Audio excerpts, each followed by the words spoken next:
sejarah, apa sih yang biasanya langsung terlintas di kepalamu? Mungkin jawabannya nggak jauh dari yang namanya perang, penjajahan, konflik, hingga kemerdekaan. Apalagi di zaman dahulu, negara-negara di seluruh dunia masih aktif banget sama yang namanya konflik dan peperangan. Nah, salah satu konflik yaitu konflik Yugoslavia yang termasuk ke dalam sejarah kontemporer dunia. Sebelum kita bahas lebih dalam, aku mau jelasin dulu secara singkat tentang apa itu konflik Yugoslavia. Konflik Yugoslavia ini bisa juga disebut sebagai perang saudara yang berlangsung selama 10 tahun, mulai dari 31 Maret 1991 sampai 12 November 2001. Oh iya, di masa tersebut, Yugoslavia merupakan sebuah negara federal yang memiliki arti Tanah Slavia Selatan. Negara ini terdiri dari 6 bagian di dalamnya, yaitu Serbia, Slovenia, Montenegro, Bosnia-Herzegovina, Makedonia, dan Kroasia. Kemudian, terjadilah konflik antara Yugoslavia dengan 6 negara bagian tersebut yang menyebabkan hancurnya negara Yugoslavia. Konflik itulah yang disebut sebagai konflik Yugoslavia atau disintegrasi Yugoslavia.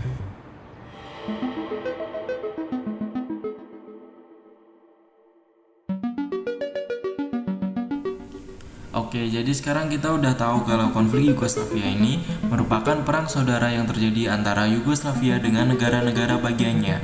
Tapi, apa sebenarnya latar belakang dari terjadinya konflik ini? Ternyata, krisis Balkan di Yugoslavia pada dasarnya dimulai ketika Josip Broz Tito yang pada saat itu menjabat sebagai pemimpin negara Yugoslavia wafat pada tahun 1980. Hilangnya pemimpin karismatik Yugoslavia ini kemudian menyebabkan masalah mulai muncul di negara ini. Salah satunya ya konflik Yugoslavia yang bisa dibilang sangat merugikan negara tersebut. Tapi konflik ini muncul bukan hanya semata-mata karena pemimpin Yugoslavia wafat loh. Masalah semakin diperparah dengan perang dingin yang usai. Karena ketika Cold War usai, Uni Soviet runtuh. Sehingga pengaruh komunisme pada masa itu perlahan juga surut dan menyisakan negara seperti Amerika Serikat, Cina, hingga negara-negara di Eropa yang bergabung membentuk Uni Eropa menjadi negara kuat yang cukup mendominasi. Kenapa runtuhnya Uni Soviet berdampak pada keretakan bangsa-bangsa di Yugoslavia ya?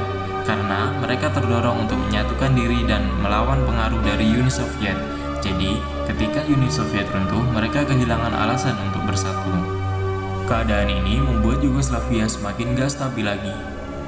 Ditambah dengan fakta bahwa negara ini memiliki masalah sosial antar etnis yang dimana Yugoslavia memiliki penduduk dengan beragam etnis seperti etnis Kroasia dan Slovenia yang penduduknya menganut agama Katolik. Lalu, ada yang penduduknya menganut agama Kristen Ortodoks seperti etnis Montenegro, Makedonia, dan Serbia. Gak cuma itu saja, di negara Yugoslavia juga ada etnis yang mayoritas penduduknya menganut agama Islam, yaitu etnis Bosnia. Akibat keadaan negara yang gak stabil lagi, ditambah dengan munculnya masalah kesenjangan sosial antar daerah dan masalah ekonomi, konflik pun menjadi semakin panas dan gak bisa diredam lagi.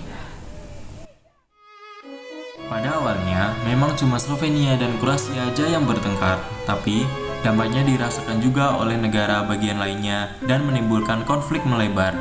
Konflik ini menyebabkan Slovenia dan Kroasia memutuskan untuk melakukan deklarasi pelepasan diri dari Yugoslavia pada tanggal 25 Juni 1991, diikuti dengan negara bagian lainnya yang juga mendeklarasikan kemerdekaannya. Yugoslavia tidak merelakan negara tersebut keluar, lalu Yugoslavia sendiri melakukan invasi ke negara bagiannya. Dan kemudian peperangan mulai terjadi di beberapa tempat, yaitu Perang Bosnia dan Perang Kosovo. Peperangan ini membuat negara Yugoslavia akhirnya pecah sampai sekarang. Beberapa negara pecahan Yugoslavia, kecuali Slovenia, bisa dibilang menjadi negara dengan pertumbuhan yang cukup terbelakang di Eropa. Akhir dari konflik ini menyebabkan runtuhnya Yugoslavia dan negara-negara pecahan Yugoslavia mendeklarasikan kemerdekaannya.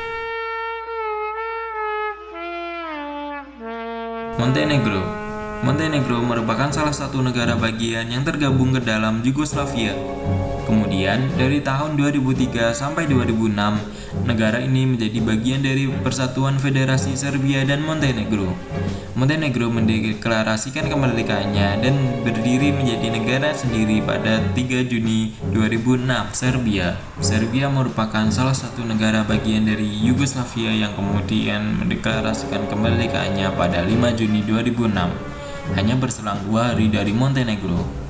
Serbia memiliki kekayaan alam yang melimpah. Maka dari itu, semasa mereka masih menjadi bagian dari Yugoslavia, gak jarang sumber daya alam Serbia diambil oleh beberapa negara lainnya seperti Slovenia dan Kroasia. Kroasia mendeklarasikan kemerdekaannya pada tanggal 25 Juni 1991. Negara ini merupakan salah satu negara bagian dari Yugoslavia yang sejak awal memang ingin memisahkan diri dari Yugoslavia. Meskipun negara Kroasia terbilang kecil, namun negara ini sangat beragam dilihat dari bentuk geografisnya. Ibu kota Kroasia adalah Zagreb yang terletak di bagian utara. Slovenia sama dengan Kroasia.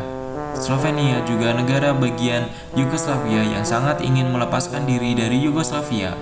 Slovenia pun mendeklarasikan kemerdekaannya di hari yang sama dengan Kroasia, yaitu pada tanggal 25 Juni 1991. Bosnia-Herzegovina, negara dengan penduduk sekitar 4 juta jiwa ini, merupakan negara bagian dari Yugoslavia yang mendeklarasikan kemerdekaannya sekitar 1 bulan sebelum Yugoslavia runtuh, tepatnya pada tanggal 3 Maret 1992. Makedonia bisa dibilang merupakan salah satu negara bagian Yugoslavia yang kemerdekaannya nggak langsung diakui sesaat setelah mereka mendeklarasikannya pada 8 September 1991 karena sempat mendapat pertentangan dari orang-orang Yunani.